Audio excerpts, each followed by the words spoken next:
그게 아니더라고요. 네. 하나님이 정하신 길을 말씀하시더라고요. 그래서 놀랬죠. 이 교통을 들으면서 많이 우리의 관념이 좀 시켜졌고 전환됐거든요. 선생님은 이렇게 표현했어요. 아주 기본적인 것, 근본을 바꿀 수 없고 기본적인 것을 교통하기를 원하신다. 네. 근본적인 게 뭐냐, 그것을 우리가 붙잡아야 되는데 다 알고 있는 겁니다. 우리가 익히 들어서 아는 것들이 근본적인 것을 보여주신다는 거죠. 그리고 제가 이제 어시들에 가기 전에 그 수년 전 우리 자매한테 자꾸 들은 얘기가 있는데 뭐냐면,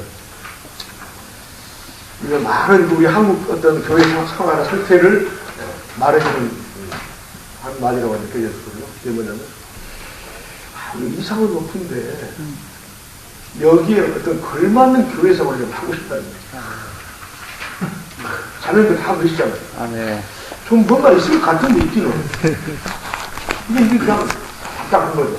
그러니까 뭔가 집회를 하면 가보는 거예요. 뭔가 좀 풀린 게 좀 없나 하고. 우리도 그럴 거예요. 네. 우리 모든 한국의 성도들이 그런 것 같아요. 그것이 뭐냐면 이제 여기 하나님의 신학 정신에 맞는 걸맞는 교회 생활의 실행, 이거를 이제 갈망하거든요. 그것을 말씀했습니다. 그러니까 이 하나님의 신학 경륜은 이게 이제 근본이고 기초인데, 이것은 우리가 익히 아는 대로 해방된 회복안의 진리의 말씀이잖아요. 예를 들면 그리스도의 충만한 세 단계의 사역 아시잖아요.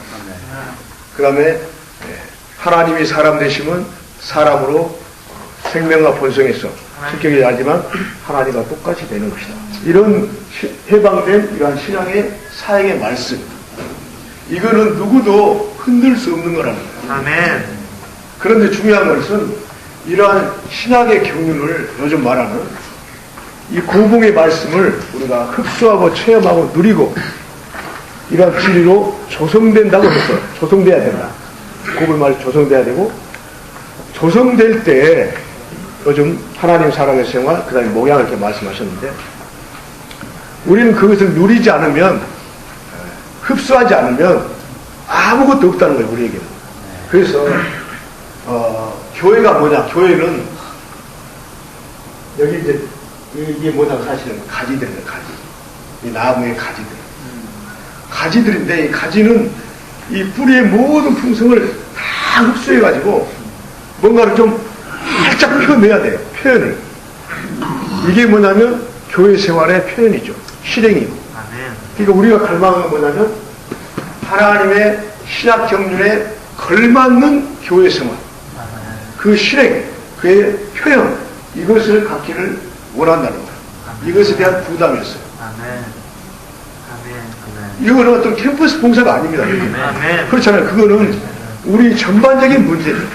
하나님의 신학 경륜에 걸맞는 교회 생활, 거기에 따른 합당한 교회 생활의 표현, 이것을 갖기를 원하신다는 거예요. 이건 누구의 부담입니까? 이게 하나님의 부담이고 이 시대의 사역의 부담이 그래요. 그러니까 형제님은 진리의 거부를 말했을 뿐 아니라 실행의 거부를 아주 강하게 말씀하셨다는 거예요. 이 형제님. 네. 이 실행의 고봉 때문에 형제님이 84년에 대만으로 다시 돌아간 겁니다. 왜 회복이 이렇게 정체되어 있는가? 말씀은 높고 생명의 말씀의 사역이 강한데 왜 이런 표현과 실행에 있어서 열매가 부족하고 우리의 표현이 부족하고 일수가 정체되어 있는지, 이것에 대한 눌림이 아주 강하셨다는 거죠. 이런 부담으로 하나님의 정하신 길로 온 교회를 이렇게 방향 전환을 시키셨죠. 그것이 회복의 84년의 역사입니다. 네. 우리 그걸 잘 알고 있잖아요. 그래서 우리가 봉사하는 그런 캠퍼스에 수고하는 것들은 캠퍼스 때문에 그런 것이 아니고 하나님의 신학 경륜에 걸맞는 하나님의 정하시기를 어떻게 갈 것인가, 그리고 교회, 온 교회로 하여금 거기에 맞는 표현을 갖도록 어떻게 이끌 것인가, 여기에 근간을 둔다는 거예요. 거기서부터 이제 이것이 시작됩니다. 이 줄기는 아주 튼튼합니다. 이 줄기는. 네. 이 시대의 사역의 말씀으로 이거는 굉장히 견고해요. 아멘. 어느 곳에 있을 수 없어요. 아멘. 그런데 이 가지들이 뻗고 표현한 데 있어서 아멘. 여기에 걸맞는 교회생활 실행을 어디서 해내고 누가 해내냐 이거야. 아멘. 그걸 캐톨릭에서 해낼 수 있겠느냐 이거야. 아멘. 안 된다는 거. 왜? 이게 없으니까. 여기에 걸맞는 교회생활 표현을 캐톨릭에서 해낼 수 없다. 그 다음에 타락된 기독교에서도 이것을 해낼 수 없다는 거예요. 그렇기 때문에 우리는 이것을 견고히 붙잡을 필요가 있고 이것으로 아주 조성될 필요가 있다. 그래야 표현이 나오니까. 그것을 말씀했습니다. 아멘. 그 다음은 이제 이게 이제 기초로 이거는 표현이죠. 이 나무예요.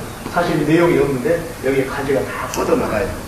이것을 기초로 해서 이런 그림을 이렇게 연상하면서 그 말씀을 듣도록 하겠습니다. 우리 형제님들이 이제 항목을 자세하게 계속적으로 말씀을 해줄 건데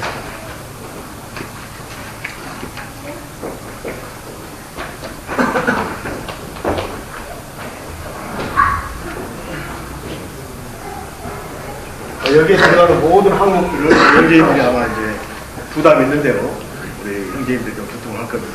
저는 이건 가지만 딱 그리고 내려가겠습니다. 첫 번째, 그러면 하나님의 정하신 신학 경륜에 걸맞는 교회 생활을 실행하는 데 있어서 가장 첫째가 뭐냐. 이상수 형님은 활력 그룹에서 세 가지 대적을 얘기해야 된다고 했어요. 첫 번째 뭐죠?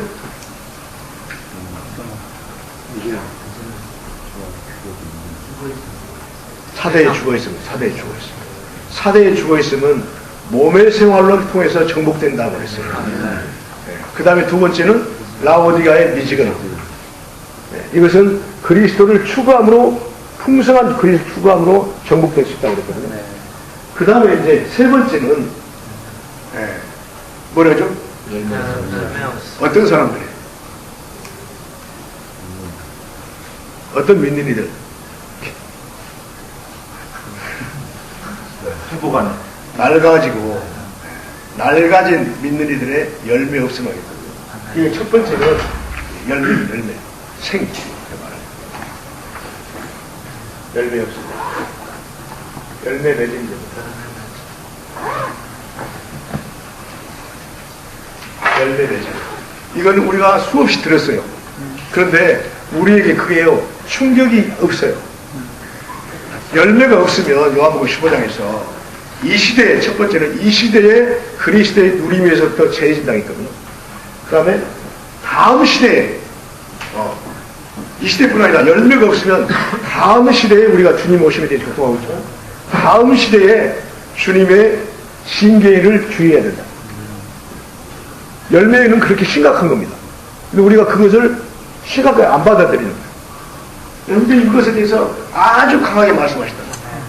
열매가 없으면 이 시대에 주님의 풍성한 누리움으로부터 제외될 수 있고 다음 시대에, 어느 시대에는 주님의 징계에 주의해야 된다.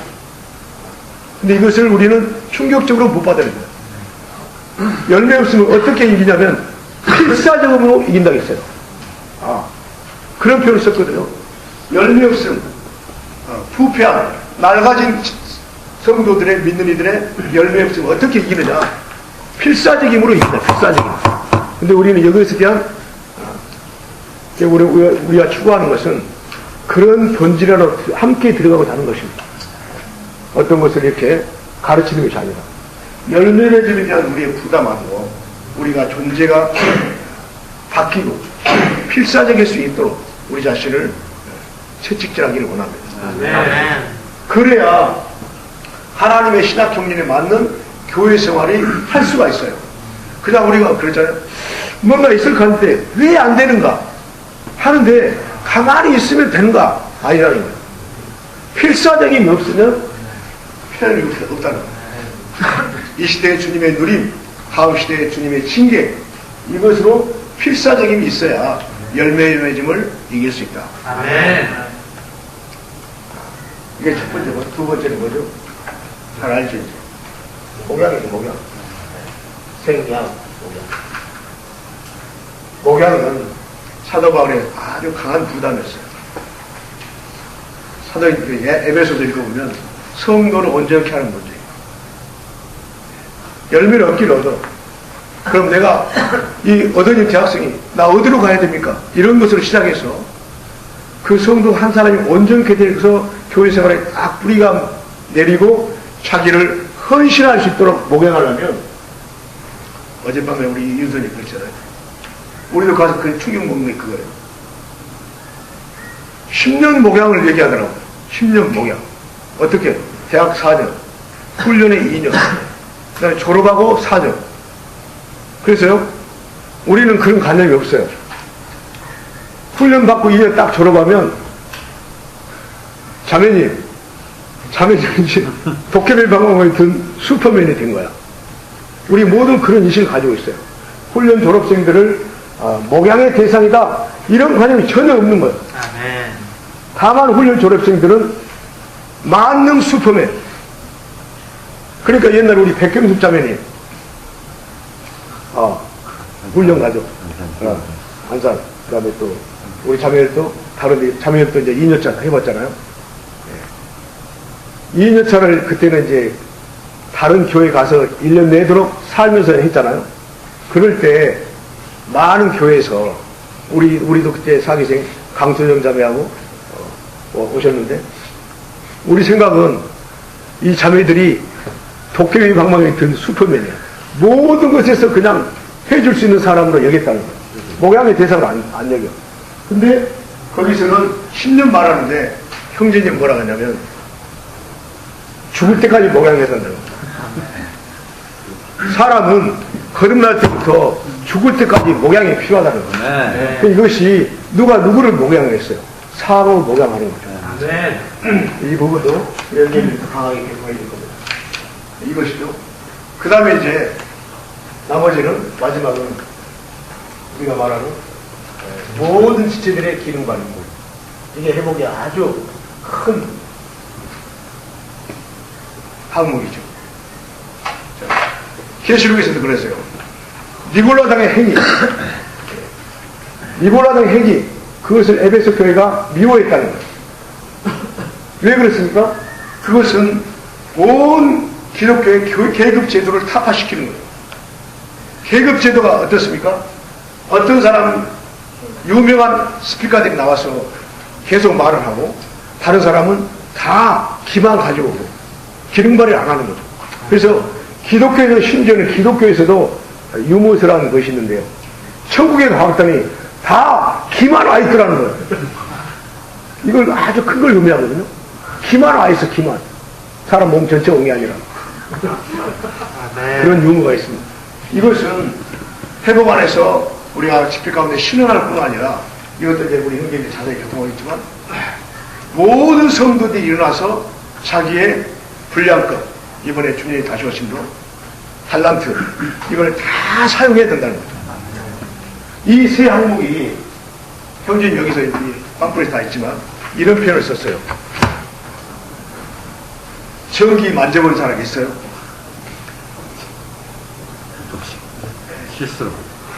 실수로 만진 거죠. 이 세 항목에 대해서 전기 만지듯이 충격을 먹어야 된다는 거예요. 근데 우리는 그 충격력이 없는 거야. 이건 뭐 열매 지금 모르는 사람 어디 있어요? 다 알죠. 근데 우리 안에 그런 충격으로 받아들임이 없어요.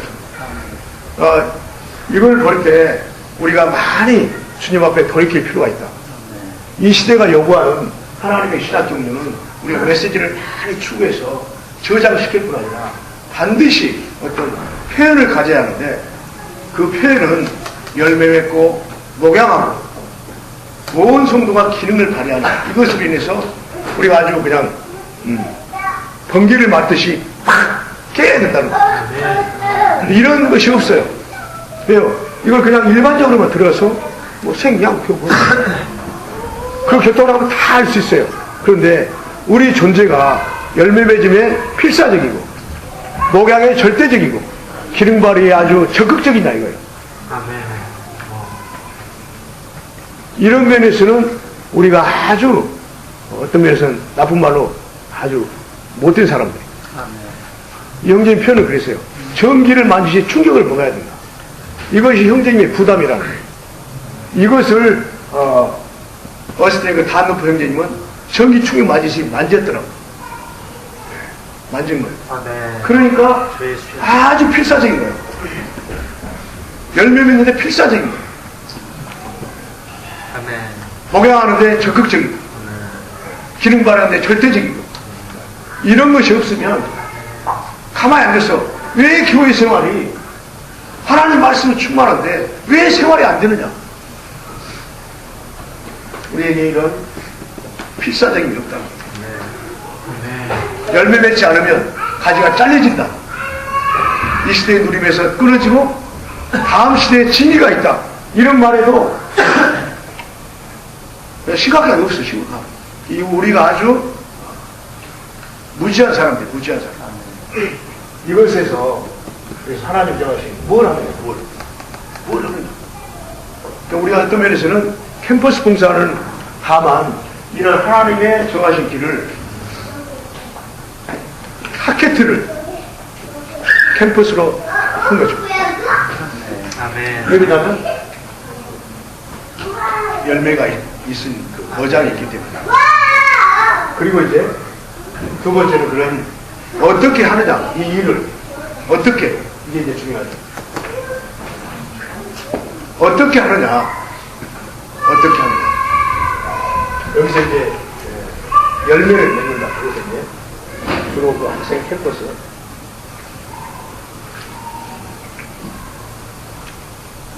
울산교회, 울산대학이 지금 18,000명이라고 놀랬어요. 18,000명. 일화대가 몇 명이죠? 한 2만 명 되죠. 16,000명. 그래서 저희들은 한양대가요, 한양대가 발전하기를 기도합니다. 우리도 한 2만 명 되면 좋겠어요. 옛날에는 미국에서 군대를 모집할 때요, 말 타고 다니면서, 예? 징집 요원들이 말을 타고 다니면서 청년들을, 농사 짓고 있는 청년들 찾아가서 군대에 지원하라고 그랬대요. 예. 군대를 지원하라고 징집을 하는데 말 타고 한참 몇 마리 가가지고 청년들을 만나서 군대에 지원하라고 했다는 거예요. 여러분 국가를 위해서 헌신하십시오. 이렇게 했다는 거예요. 그런데 요즘은 이 젊은이들이요, 떼거리로 몰려있잖아요. 이것을 일반적으로 생각하면 안 된다는 거예요.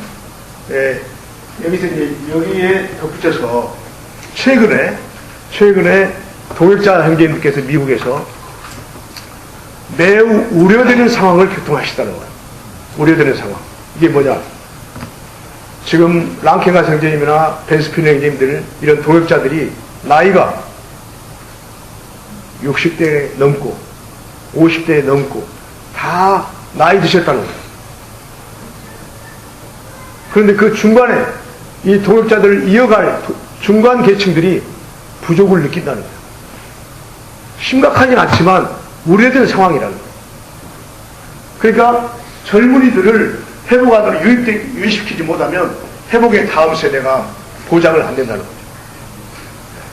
그러니까 어떤 면에서 캠퍼스 봉사는 안산교회나 인천교회나 울산교회나 안양교회를 위한 것이 아니라고요. 회복의 전반적인, 회복의 멀리를 보고 인재들을 모으는 그런 일이죠. 이 조망이 굉장히 넓습니다. 할 일은 많지만 사람이 적은 거죠. 그래서 마태복음이나 요한복음에서도 사실은 추수할 것은 많아요. 많아. 그런데 추수할 것은 많기 때문에 캠퍼스로 가는 겁니다. 그리고 다음은 이제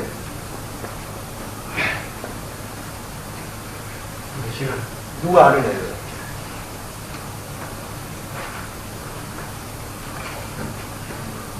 우리 안양 이제 인천교가 지금 저시간 몇 명이죠? 몇 명이죠? 11명. 11명. 아니 진부한 거죠. 이것은 우리의 관념이 많이 지금 전환되고 있다는 거거든요. 네.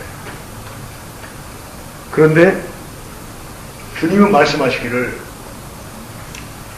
일꾼이 많다 했습니까? 항상 적습니다. 우리는 적다고 해야 돼요. 일꾼은 적다고 해야 됩니다. 왜요? 말씀이 그래요. 네. 안산교회 일꾼이 많다 너무 이거 없어요. 주님의 말씀은 일꾼은 적다는 거예요. 추수학교는 많은데 항상 일꾼이 모자란다는 거예요. 아멘. 나는 그 말씀을 네. 추수학교도 많은데 일꾼이 적다. 이 말을 항상 모든 시대에 적용해야 되겠다. 그게 맞는 말이에요. 주님은. 네. 일꾼이 남는다는 말은 주님이 없어요. 일꾼이 항상 부족한 거예요. 우리가 이런 관념이 필요하다. 그러니까 제가 미국에 딱 갔는데 우리 딸이 홈미팅 가는 그 형제님, 마이클 린치 형제님이 나를 만나가지고 차를 딱 타고 식당에 데려가면서 우리 안산교회 상황을 물어보더라고. 그래서 뭐 이번에 전시하자 몇 명을 다 이제 얘기했죠. 돌아가면 9명이 되는데 걱정이 됐니? 하려고 그러니까 저는 이제 전시관자가 늘어난 것이 기쁘냐? 물어봐요. 나 깜짝 놀랐어요. 나는 지금 염려된다고 하려고 그러니까 기쁘냐고 물어보니까 어떻게 하겠어요? 그런데 뭐라고 하냐면 이분은 장로도 아닙니다. 말씀을 막 전하는 사람도 아니에요. 그냥 사업하시는 분이야. 그런데 그 교회 상황을 딱 끼고 있는 거죠. 우리 전시관자 몇 명, 러시아에 몇 명 보내고 NIM에 55명 학생들 가 있고 멕시코에 몇 명 지원하고 있고 인근교회 부에도교회 몇 명 가 있고 그러면서요 으하하하 깜짝이야. 네, 그렇게 웃어요. 나는 이 사람들 볼 때 내 사업할 의욕을 느낀다. 그래요. 네, 처음에 만났는데 네. 이것이 여전히 전시관자들이 일꾼이 적다고 그 사람은 느끼는 거예요. 그들이 생각하면 힘이 서는데요. 우리는 염려되는데 주 예수요. 이것이 이제 일꾼이 적다. 우리 이런 관념으로 전환이 필요한 것 같아요. 주님 보실 때 추수할 것은 밭은 다 휘어졌는데 추수할 것은 많지만 일꾼은 항상 부족하다. 많은 것이 아니다. 이것에 대한 관념의 전환이 필요합니다. 그 다음에 이제 아까 말씀드린 기름발을 누가 하냐고. 모든 지체들, 모든 성도. 모든 성도. 그러니까 보세요. 기름발이가 뭐냐? 사실은 열매 맺고 목양하는 거예요. 모든 성도들이 기름발이 하는 거예요. 목양을 해도 기름발이고 열매 맺는 것도 기름발이죠. 이런 것에 온 성도들이 참여해야 돼요. 그러니까 하나님의 정하신 길은 어떤 소수만 한다면 그건 하나님의 정하신 아니라는 거예요. 모든 성도들이 연관될 수 있는 것이 그것이 하나님의 정하신 길이다. 아멘. 이렇게 말씀하셨어요. 그러니까 어떤 우리가 캠퍼스 봉사 이것만 아니다는 거예요. 다만 우리는 이 하나님의 정하신 길을 가장 효율적으로 할 수 있는 고기들이 많이 있는 그곳에 포인트를 맞추고 있다는 거예요. 아멘. 저는 한마디만 보통 이제 이것을 비워놓고 현재적으로 느끼고 있습니다. 자, 우리가 가서 여러 가지 질문을 했죠. 그럼 유초등을 어떻게 합니까? 중고등을 어떻게 합니까? 맨 이런 질문을 어느 사람한테마다 받는 거예요. 그분들은. 네. 네. 우리 이종월 형제님 같이 갔잖아요. 중고등부 봉사하시는 형제님이야. 전국적으로. 그 형제님이 질문이 얼마나 많겠어. 그러면 중고등부를 어떻게 합니까? 이 질문이 얼마나 많겠어요. 그런데 그때 우리가 할 때 의사 선생님 되는 그 형제님이 전수훈련을 왔어요.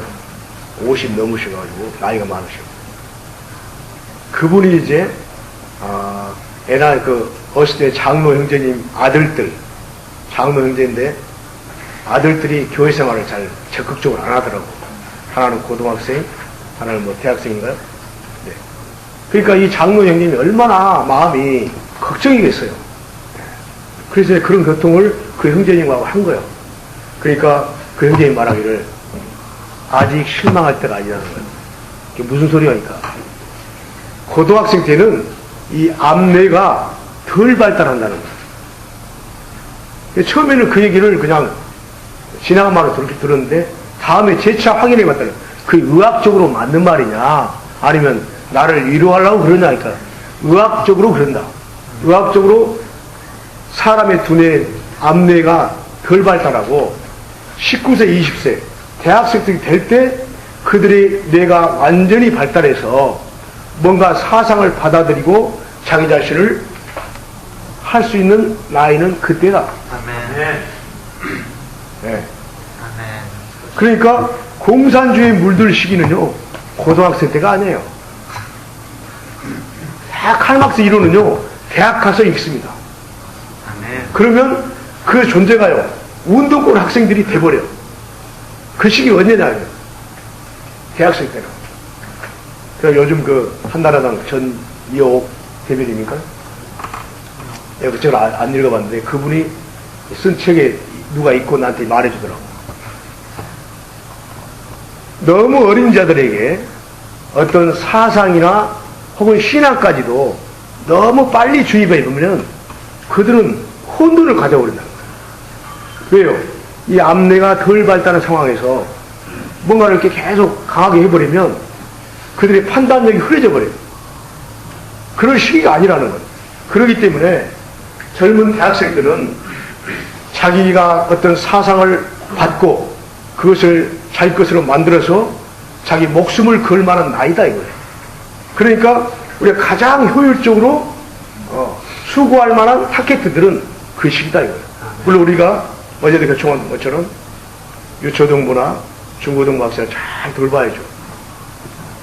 양심을 잘 만지고. 그러나 그들이 고등학생들이 나의 불사에 있고 막 영적으로 이걸 신뢰할 것이 못한 거예요. 이러한 효율성에 대한 인식이 우리에게 필요하다. 아멘. 우리가 캠퍼스 공사기 때문에 어떤 당위성을 얘기하려고 그런 게 아니고 의학적으로 그렇다는 거예요. 이런 것이 아멘. 우리의 조망을 효율적이고 어떤 목표가 분명하고 우리의 수고가 이런 신학사에게 걸맞는 교회생활을 산출하기 위한 것이다. 아멘. 아멘. 아멘. 감사합니다.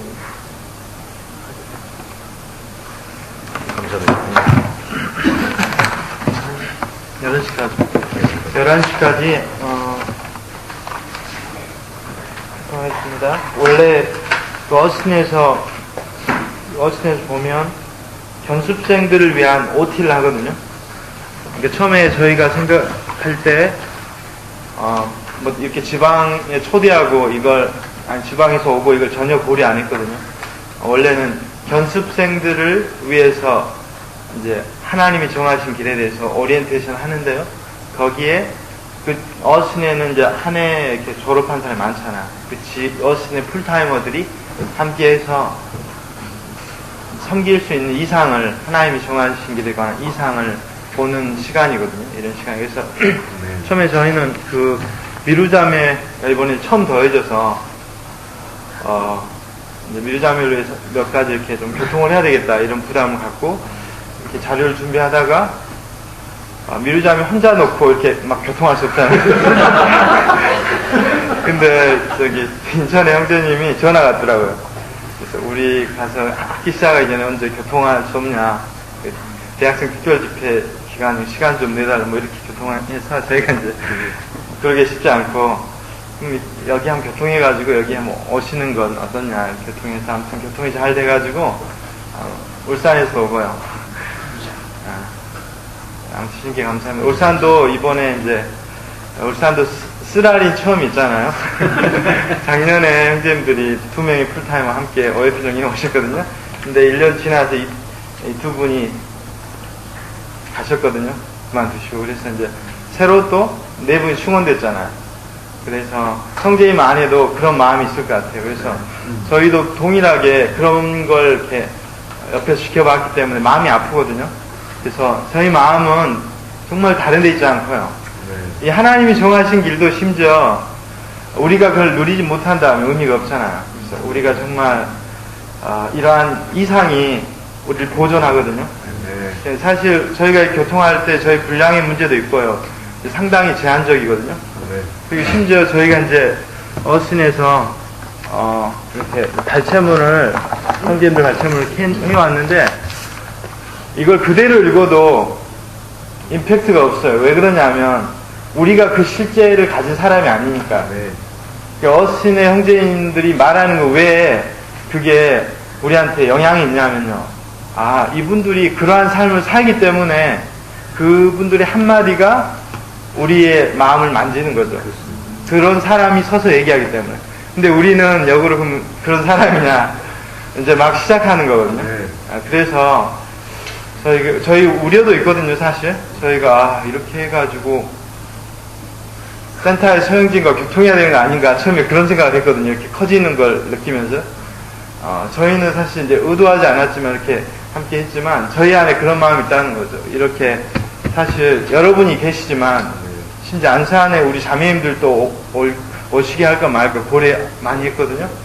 저희 마음은 미루자매 여기 혼자 앉아있는 걸로 생각하고 교통하겠습니다.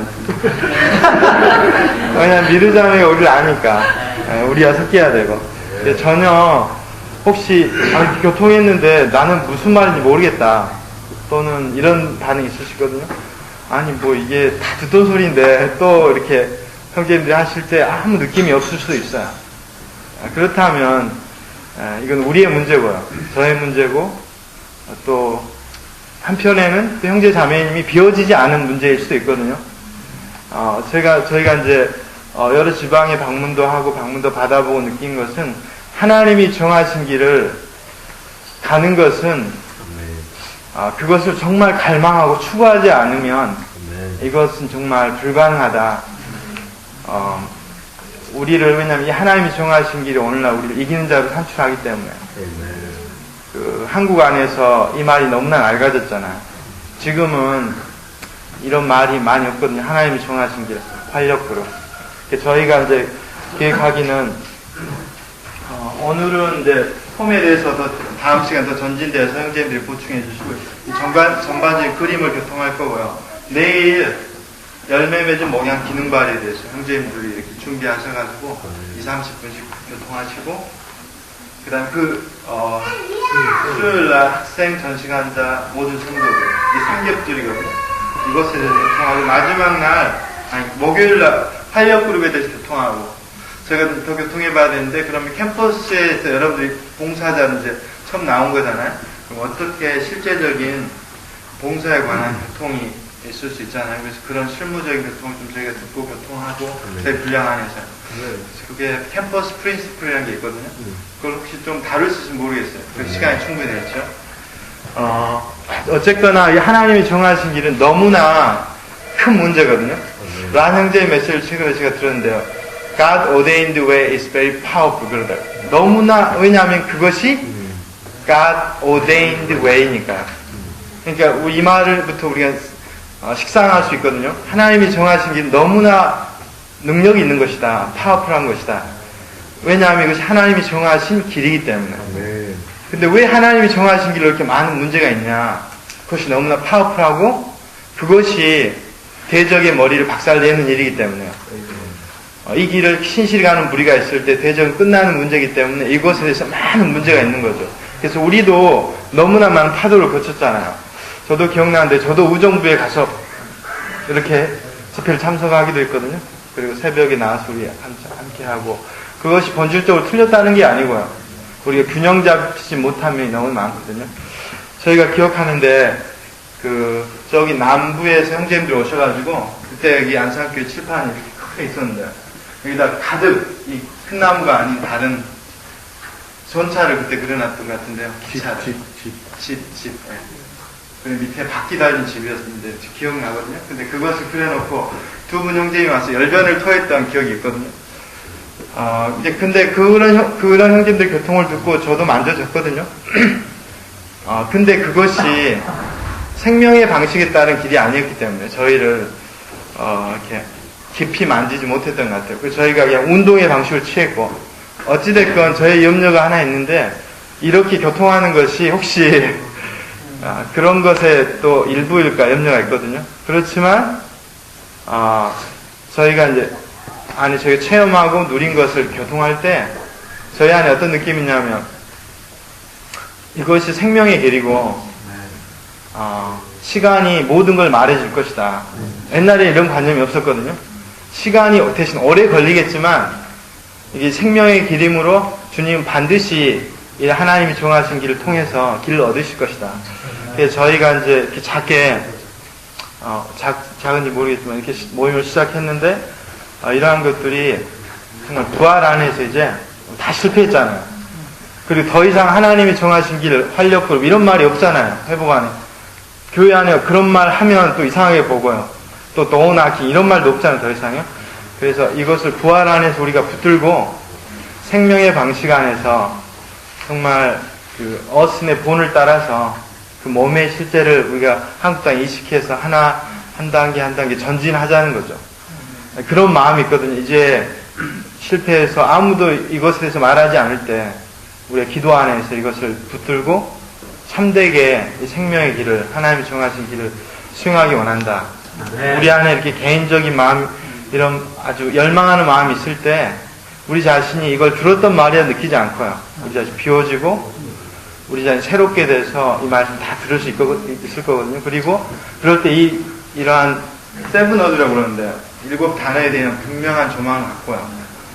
이런 조망 안에서 전진할 수 있다고 느끼거든요.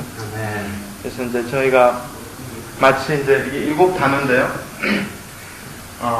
요한복음 1장을 이번에 대학생 특별집회 때 6개의 추출물을 말했잖아요. 말씀, 장막, 어린 양, 비둘기, 어린 양의 비둘기, 그 다음에 하나님의 집, 5개네.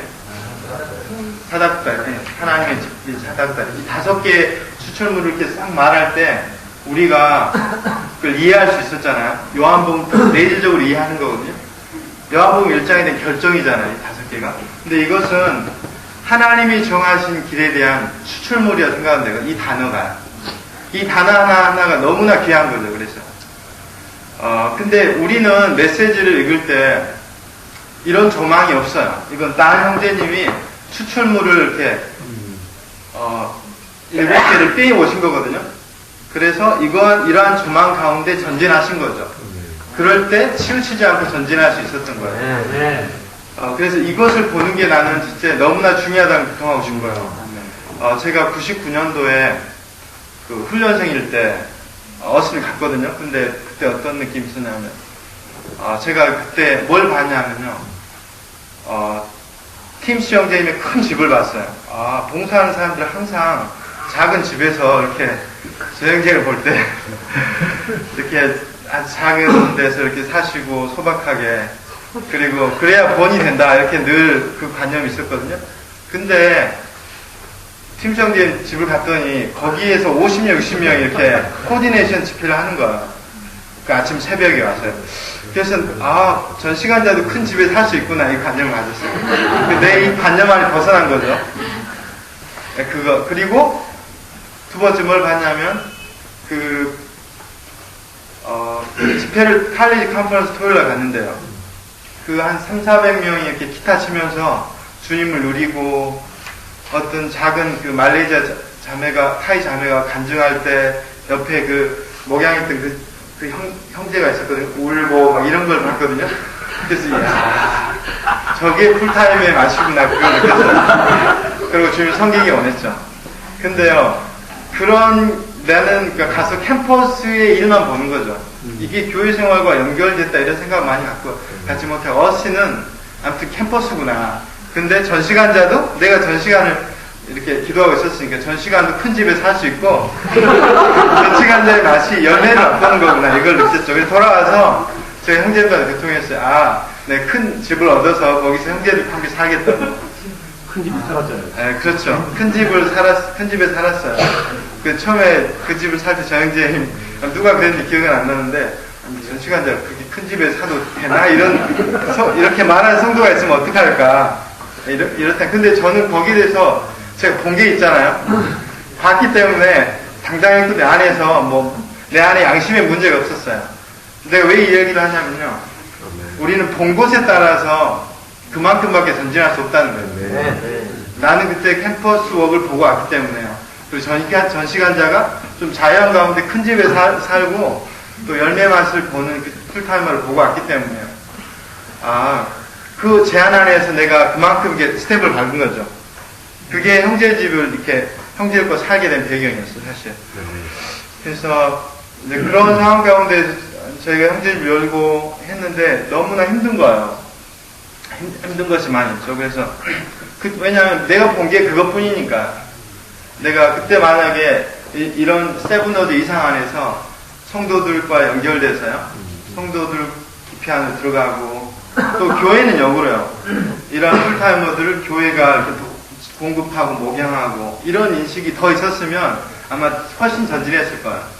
그런데 곰곰이 생각해 보니까 전혀 그런 이상은 여전히 거기 공급이 있었고 누림이 있었고요. 열매가 있었지만 부족했거든요.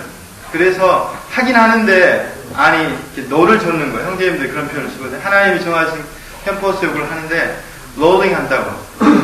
어떤 해류가 있잖아요. 해류를 타고 쑥 가는 게 아니고 이렇게 배양을 넣어줬는다고 생각해 보셔야 돼요. 얼마나 그게 우리가 다 그렇게 하고 있었거든요. 근데 내가 그때 분명 또 하나 이상 오래 섬겨야지 온전히 된다 이런 거였거든요. 그래서 오래 섬겨야 되겠다 마음 먹고 힘들면 좀 쉬기도 하고 그랬어요.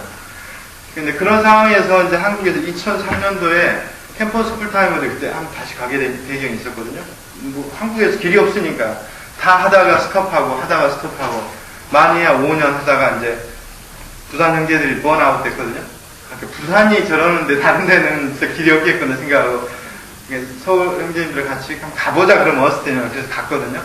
근데 가서는 그때 이걸 들었어요. 아마 재민 형제도 이걸 그때 같이 갔는데요. 이것에 대한 빛비침이 있을 거예요. 하나님이 정하신 길이 그때 저희 깊이 인상받은 게요. 하나님의 신약 사역과 관련된 거구나. 이것이 서로 밀접히 연관되지 않고서는 우리가 하나님이 정하신 길, 이것을 신실히 갈 수 없겠구나. 그걸 봤거든요. 첫 번째 본 것은. 이게 뭐냐면, 여기에 만약에, 팀스 형님 그런 얘기를 자주 하시거든요. 과거의 교회 생활은 이 안에 있는 표현이 없는, 이 둥치만 있는, 덩그러니 있는 이 교회 생활이었다. 근데, 이 형제님이요? 제가 약간 그동안, 이 하나님의 신약 사역이라는 것은, 어찌만 이 형제님과 미투니스 이 형제님 사역을 말하지 않도록, 미투니스 형제님이 이걸 말하는 배경을 보면요. 1920년도부터 거슬려요. 1920년대, 30년대, 40년대, 52년이 무슨 일이 있죠? 64년, 62년, 이걸 기억하셔야 돼요. 74년, 84년, 94년, 97년. 이게 20년대, 워치만 이영재, 이게 4단계로 이루어지거든요. 워치만 이영재님이, 하나님의 법리적인 구속. 그래서 하나님의 구원에 관해서 각 항목을 다 해방하시거든요. 20년 초반에. 그래서 이영재님 자신도 자기 클래스메이트들한테 복음도 전하고 이때 놀라운 복음의 역사가 있잖아요. 근데 복음을 전했는데 이 사람들을 어디로 데려갈지 모르는 거예요. 그래서 20년대 후반에 교회의 실행성의 표현을 위해서요. 지방교회에 대한 이상을 보게 되거든요. 20년대 후반에. 그래서 지방교회를 떡을 떼기 시작하신 거죠. 근데 떡을 떼고 보니까 그 교회의 내용인 생명이 부족한 거야. 그래서 생명이신 그리스도를 30년대 강하게 해방하시거든요. 그래서 생명이신 그리스도, 물론 이 생명이신 그리스도에 대한 부분은 마담 기용이나 이런 분들이 많이 그 전에 해방해 놓으셨지만 형제님이 이걸 체험할 수 있는 방식으로 구체적으로 여기서 해방하시잖아요. 그런데 지방교회 안에서 생명이신 그리스도를 누리는 것으로 부족한 거예요. 왜냐하면 몸을 보지 못했기 때문에. 그 형제님이 몸의 실제를 여기서 몸을 말하시거든요. 그러니까 30년대 후반부터. 그런데 일부 동역자들이 이걸 이해를 못했어요. 왜 워치만 등이 바뀌었다. 지방 여기에 그라운드 오브 더 처치, 교회의 입장에 대해서 너무나 이게 분명하잖아. 이 교회의 입장, 지방 교회가 있으면 몸은 건축된다고 느꼈거든요. 근데 워치만 디형집 실제로 이것을 지방교회 생활 생명이신 그리스도를 누리고 처음 할 때 거기에 큰 이상의 결핍이 있었는데 이게 몸에 대한 이상이었거든요. 그래서 이것을 강하게 30년대 후반부터 40년대 초에 말하셨거든요. 그런데 이것이 형제님의 사역을 42년도부터 48년까지 중단하게 하는 계기가 됐어요. 왜냐하면 당신은 더 이상 얘기하지 말라고. 당신은 변했다는 거예요. 그래서 워치만 위트니스 형제님도 이 42년에 고향인 치프로 돌아가서 여기서 교회생활을 하게 되잖아요. 왜냐하면 따르던 동역자 형제님이 사역을 못하게 됐으니까. 그래서 치프의 부흥이 있게 되죠. 치프의 부흥으로 인해서 다시 이것이 상해의 부흥으로 연결돼서 워치만 리 형제님이 48년에 상해 부흥 사역을 재개하게 됐거든요. 상해 부흥과 함께. 그래서 여기서 그런데 잘 생각해보세요. 이 48년도에 워치만 리 형제님이 뭘 교통하셨겠어요? 몸에 대해서 교통하셨거든요. 그 몸을 말할 때 늘 대적이 공격하는 거예요. 몸에 대해서 교통하실 때 48년에 어떤 일이 있었냐면 모택동이 중국을 다시 공산화 시키잖아요. 그 구석에 몰려있던 모택동이 다시 힘을 얻어 공격하는 거야. 그래서 결국 위트니스 형제님을 여기에 보내게 됐죠. 중국에. 대만에. 그래서 이 내식이요. 이것을 우리가 하나하나 추가할 필요가 있고요. 그 다음에 52년도부터 62년까지 대만에서 놀라운 복음 전파와 그런 막 북치고 그런 일 있잖아요. 우리가 자주. 그래서 이게 처음에 500명으로 시작했는데요. 놀라운 복음의 역사가 있거든요. 5,000명이 되는 놀라운 일이 있어요. 5만이요? 2만이? 5만이로 들었는데? 5만으로. 5만이 아니고 5,000원 말씀하셨는데. 엄청난 500명에서 몇백 명에서 네. 6만 명으로. 예, 이 시기에요. 이 시기에 그런 놀라운 복음의 역사가 있었고요. 위트니스 리 형제님이 어떤 사건으로 인해서 다시 미국의 꿈을 갖게 되잖아요. 이 전환이요. 이렇게 전환, 10년마다 전환이 있었던 거죠. 잘 보시죠. 근데 62년도부터 74년 사이에 놀라운 그리스도를 체험과 누림에 대해서 놀라운 메시지를 전하시거든요. 가는 곳마다 교파의 목사들을 초대받아서 말씀을 전할 때 성도들이 흥분하고 미국에서. 예, 그런 놀라운 역사가 있어요. 실제로. 우리가 잘 아는 Praise, Love of Christ, 예수를 미치게, 그리스도를 미치게 사랑하는 연인들이라는 메시지도 70년대에 버클리에서 해방됐거든요. 그런 메시지들이 사람을 이렇게 매혹하기 시작한 거죠. 이게 대다수의 지금의 동역자들은 이 시기에 그렇게 매혹된 거죠, 주님께.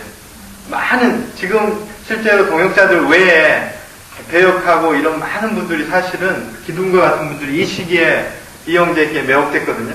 이것이 그들이 본 이상이었어요. 이분을 따르면 상처가 있구나. 그래서 열정적이고 뭐 이런 놀라운 메시지가 있었어요. 근데 이 형제님 이걸 12년 정도 해보고 느끼면 여기 큰 결핍이 있다는 거죠. 그러니까 성경을 한 권 한 권 생명의 방식 안에서 해방해야 되는 생명 수업에 대한 그런 부담을 얻게 된 라이프 스터디에 대한. 그래서 74년부터 84년까지 신약 라이프 스터디를 다 완결하거든요. 그래서 여기에 한 권 한 권, 이때 란 형제님이 74년에 편집의 일에 더해주시고 사역의 기초가 놓이는 거죠.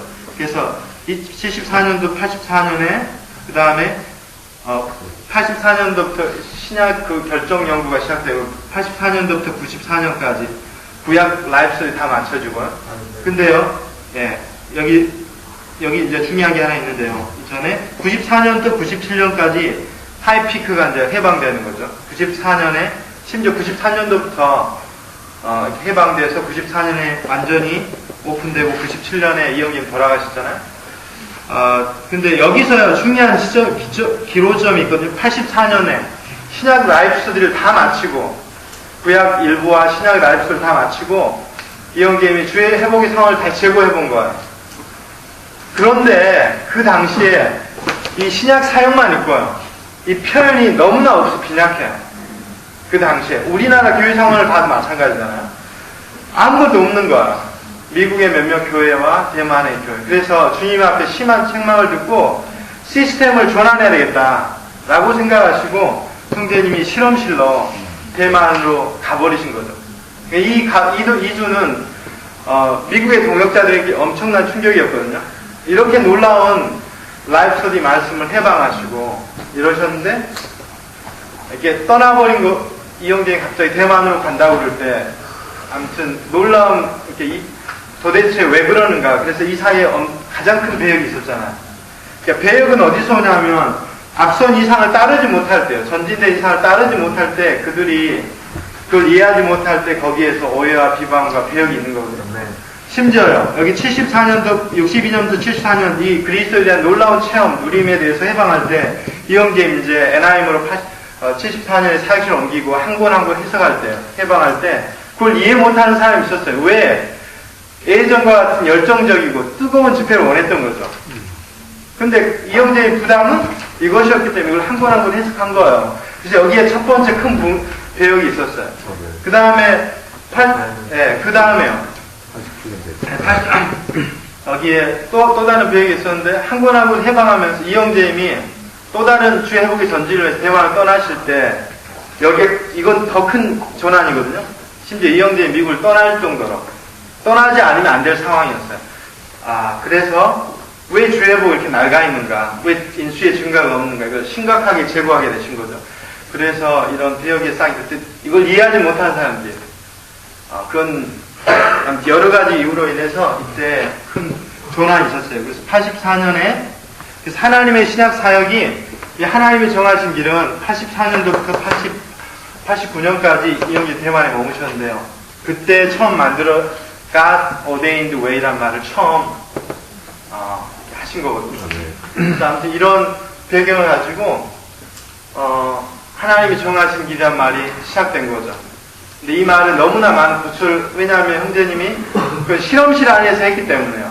이 실험실 안에 실험되고 있는 것을 한국에서 수입해서 우리 상황에 붙여볼 때 이걸 실행할 때 거기에 많은 문제와 결핍이 있는 거죠.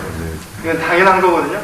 그렇기 때문에 여기에 하나님이 정하신 길에 대한 많은 오해가 있었어요. 그래서 우리가 지금 부활 안에서 실제로 하나님 정하신 길을 가고자 할 때 이 모든 과거에 실패했던 이러한 체험들이요 방해가 되는 거죠. 그래서 정말 우리의 관념을 씻을 필요가 있다고 느껴져요. 그래서 근데 어세는요, 그분들은 이때부터 신실하게 하나님이 정하신 길을 추구하고 실행했어요. 심지어 그분들도 이리 해보고 저리 해보고 많은 시행착오가 있었거든요.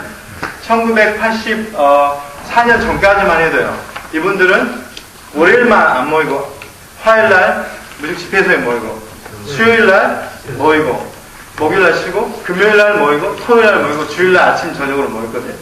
이 집회가 그들은 그 전에 학생들도 다 데려온 거죠. 근데 80년대 학생들이 심지어 5명, 6명 있을 수도 있고 심지어 3명, 4명이라고 말하시거든요. 학생들 캠퍼스에, 유티에. 그런 상황이 됐어요. 봉사자들은 대만으로 다 가버리고 이런 상황이 있었거든요.